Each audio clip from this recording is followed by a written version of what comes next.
可以賺到好多錢，令到啲客好開心。但係我覺得呢樣嘢對於我人生唔係就係咁，我覺得人生應該可以多啲唔同嘅 chapters。咁我就開始領會到，我哋每日幫佢做嘅嘢，其實翻到屋企都係面對翻佢屋企嘅問題。可能當個家庭開始進步嘅時候，小朋友唔需要做太多嘢，其實佢已經慢慢開始成長。唔係錢嘅問題，係咪錢嘅問題？係錢解決唔到嘅問題咧，其實就係難搞嘅係。Hello， 大家好，歡迎你哋嚟到我嘅 Good Voice 頻道，我係 Jensen。嗱，過去咁多集咧，10幾集咧，我都係介紹緊一啲我身邊嘅好朋友啦，佢哋都係一啲音樂嘅製作人，係有填詞啊，又有唱和音啊，又有做編曲啊，彈吉他啊，咩人都有。咁但係今次咧，我訪問呢個嘉賓咧，好特別。你睇到我後邊咧呢埲牆咧，哇，好多黑膠碟喎！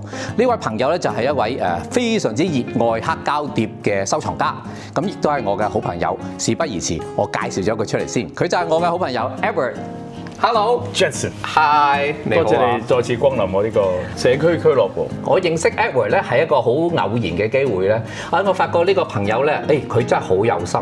咁咧佢就成立咗一個咧就慈善機構喎，機構叫咩名啊？心靈雞湯基金會。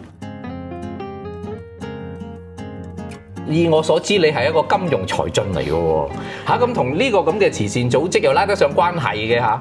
金融工作者就係才俊就講唔上。我諗都係啲個人經歷啦，因為覺得做嘢太辛苦啦，做到一個辛苦，你又得到你有個報酬之後，就開始問究竟想唔想繼續做同一個工作？因為嗰陣時我40歲嗰時就已經諗呢個問題。咁我睇住啲老闆個個50啊、60啊，每日都係做緊同一樣嘢。當然佢哋做得非常之好，可以賺到好多錢，令到啲客好開心。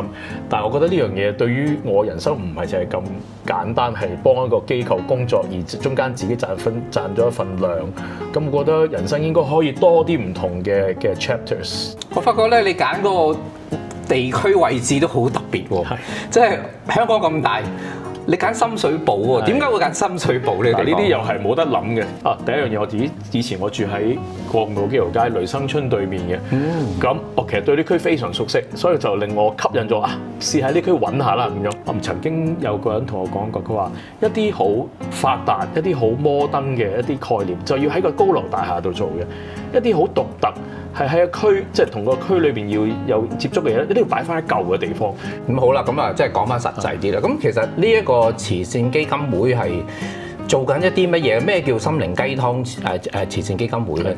其實整個慈善嘅項目咧，都係我哋係識一樣嘢，就係識投資、識計數。咁我個思路一直都係話有啲咩嘅社群係最值得幫助。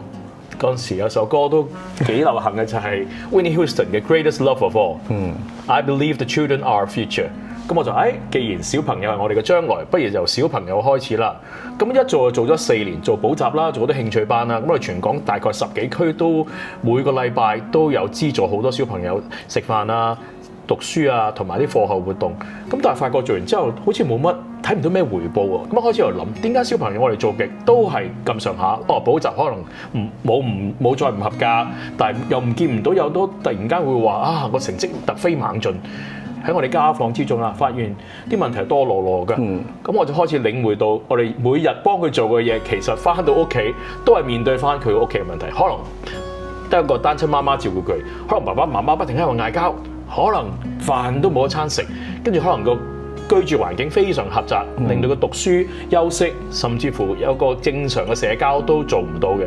咁我哋就開始第5年開始咧，就喺家庭嗰度着手啦，就睇清楚每一個家庭嘅問題喺邊度啊，爸爸媽媽有冇精神困擾啊，或者屋企有冇人病啊，多咗去處理家庭問題咧，就發現咗。當個家庭開始進步嘅時候，小朋友唔需要做太多嘢，其實佢已經慢慢開始成長。除咗照顧小朋友開始啦，又發覺佢家庭好多問題啦，咁開始要諗下點樣照顧個家庭。咁其實呢啲人點出嚟嘅咧？咁因為我哋頭4年做小朋友嘅服務嘅時候，認識咗好多唔同嘅 NGO， 最主要嘅來源就係呢啲喺地區嘅社福機構啦，包括政府嘅社會福利處嘅家庭服務中心。咁佢轄下嘅就好多地方就會將佢嘅個案咧轉介俾我哋嘅。我哋而家差唔多有90個家庭個案，平均每個家庭有3個人左右。咁點解會轉介俾我哋？我呢個私人機構，佢哋一個大型嘅一個系統，因為有啲個案實在可能嗰個危機性太重，因為要多啲人一齊做嘢，可能佢都知道係佢心靈需要一啲輔助，而唔係一啲可能一啲物資啊或者某種唔係錢嘅問題，就係心靈啊。錢解決唔到嘅問題咧，其實就係難搞嘅係。咁好啦，你接觸到呢個家庭咁。你哋係點幫佢哋咧？其實首先睇下佢究竟個係咪啱我哋先啊！嚇，我即係你哋都會 scan 一次。我哋其實收5個先收到，我哋睇5個先收1個。哦，最主要原因就係因為唔係話每一個都啱做。去翻頭先嘅投資理念啦，一定係 buy low sell high 嘅，係咪？你入嗰個位一定係最低。咩叫低？人生嘅低位通常都係有幾種唔同嘅一啲叫做危機一齊可以 hit 到你嘅。一樣嘢可能 hit 唔到你，但係如果3、4樣一次過發生咁點咧？我舉一個好簡單嘅例子，有個媽咪係嘛，佢小朋友1歲、3歲、5歲，有一日突然間丈夫車禍死咗，跟住佢啲遺產處理出現咗啲問題，跟住佢就變咗落咗個劏房住。咁同嗰啲跟住啲婆婆媽媽照顧，亦都未必話最順暢，因為小朋友好細。咁佢精神又好大壓力，咁財政又係壓力，又要去悼念丈夫，跟住咧大嗰2個小朋友都識性㗎啦，知道成日問爸爸去咗邊度，跟住我哋點？通常我哋都會聽到一個好典型嘅答案，就係話我真係好想一次過了結晒佢，就唔需要再去處理啲問題啦，即係你就收咗呢啲咁嘅 case。咁我哋喺投資角度就係呢啲就叫 distress 嘅 case 嘅，最好做點解？你買得好平，咁你做一啲啱嘅嘢，即係環境最差啦嚇。係啦，咁通常環境最差有一個好好嘅特點就係佢哋好有動力嘅。當你過咗某一個悲傷嘅時候咧，個動力好強㗎。但係如果唔係譬如有啲我知係有啲窮啊，有啲嘢搞唔掂啊咁樣，其實做完之後咧，佢就可以好舒服咁繼續會係一個生活，就冇咗個動力去行我哋跟住講叫自強啦、互助啦，甚至回饋呢個道路。所以我哋就想入嚟嗰時，唔係話我哋唔夠名額，亦都唔係話我哋要好苛刻，只不過我希望可以行完我哋呢個旅程。咁呢個組織係去用咩方法幫佢哋？係啦，咁我哋首先第一樣嘢就係第一步啦，就係自愛啦。希望家長第一樣嘢可以愛惜自己先。首先要照顧自己身體啦，照顧精神狀態啦。咁你搭飛機都有話啦，係嘛？當遇到氣流嘅時候，有個氧氣筒跌落嚟，咁我哋問好多媽咪，你第一個帶俾邊個啊？小朋友咯。咁空姐就話啦，錯係嘛？第一個帶俾自己先。個 caretaker 要照顧好自己，先至可以照顧其他人，令佢自愛，令到佢自己愛翻自己，自己愛翻自己，行翻條正路嘅時候咧，其實湊小朋友就問題就唔大嘅。其實我自己喺度諗咧，基本上即係如果即係發生一個問題，即係當然如果小朋友有問題影響，即係其實你睇到其實佢屋企有問題嘅時候，咁我諗係最主要係可能係個大人除咗錢係一個大問題之外。喺心靈上面有啲咩嘢你哋可以精神上咧應該咁講，精神上有啲咩點樣去幫咧咁樣嚇？其實每一個家長都係好愛錫小朋友，即係佢生得佢出一就湊大佢。絕對係啊！但係可能好多時都用咗個唔係好合時宜或者唔係好啱小朋友嘅道路嘅方向去教佢。係。佢哋冇錯，只不過佢係用一套舊式嘅。咁舊式嗰啲我哋叫潛意識咧，其實由佢小朋友開始已經好深深咁樣已經喺佢成個身體裏邊已經有嗰個概念。要將啲概念糾正咧，其實我哋做嘅大部分嘅工作都係有啲潛意識嘅治療咯。出邊有嘅嘢我哋盡量就唔重複啦。我哋做一啲就係喺而家香港社會比較少揾到嘅。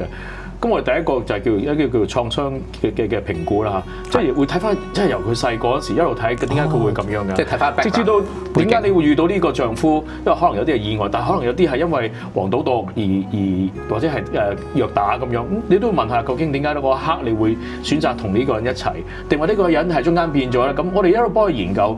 咁佢突然間會有一下就會叮一聲啦，就係回帶嗰陣時，佢已經叮一聲就話：原來我嗰陣時係做緊嗰啲嘢，我自己都唔知道。所以呢啲係佢所謂嘅，即係俾佢自己一個機會反省，俾佢反映下個潛意識，究竟你一直你由細細個到而家發生咗啲咩事？咁我哋幫佢回完帶之後咧，我哋就知道究竟嗰個根源喺邊度啦，或者我哋所謂嘅佢個 programming 喺邊度啦，即係佢嗰啲 bug 喺邊度咯。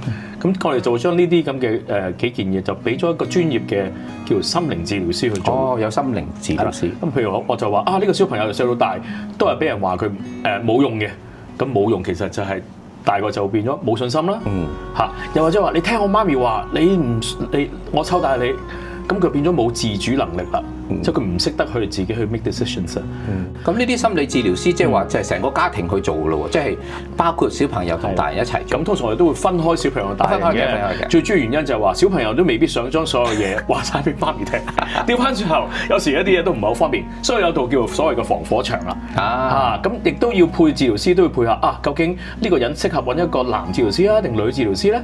咁小朋友就未必話可以講得晒所有出嚟嘅，所以就要用好多唔同嘅方法，例如畫畫啊，例如做演技要演戲啊，去做一啲活動啦，令到喺個過程之中慢慢去發掘究竟佢個創傷喺邊度。聽你咁講就話由最初係照顧一啲小朋友啦，咁後尾發覺佢家庭都有啲問題啦，咁同心靈會唔會有其他嘅關係嘅？香港其實好唔缺乏物資㗎，你唔會話冇嘢食啊，又唔會話冇屋企冇書簿啊，唔會冇㗎。香港係一個發達社會嚟嘅，不過原來最缺乏其實就係佢個心靈嘅照顧咯。咁簡單啲就係話，你好同意一個人有冇夠唔夠愛，或者係周圍嘅人佢識唔識去愛其他人，同人嘅關係係點樣，同佢每日做緊嘢嘅關係係點樣，咁成呢啲都係心靈嘅課題嚟嘅。係啊，咁我覺得有個空間就係可以多啲去學下點去自愛啦，學下點去自強啦，學下點樣去幫佢群眾啦。如果每一個人，就算你唔係社區需要嘅人，你可能你係住喺半山，你其實都係需要去自愛，需要自強，需要有個你哋嘅群組係嘛？係啊，你哋呢啲 friend 係嘛？跟住亦都諗下點樣去幫翻其他人。咁我諗呢一個咁嘅心靈嘅道路咧，係無論每一個人唔同階層、唔同嘅背景，其實都好需要。音樂本身歌詞或者歌手會有一個治療嘅效用，其實嗰啲就係潛意識一啲你都唔意識到一啲，原來一直都喺度操控緊你個情緒行為。譬如當你敲響佢嘅時候咧，你就覺得個人會靜咗落嚟啦。咁譬如呢啲咁嘅水晶缽咧，咁好明顯個聲同頭先係有啲唔同嘅。咁譬如有啲人怕狗嘅，成日俾狗追喎喺夢裡面，或者同佢童年嘅一個陰影，再面對翻嗰啲狗嘅時候咧，可能佢就唔再驚啦。今次咧我就可以好勇敢去面對佢，唔係好似以前有種恐懼。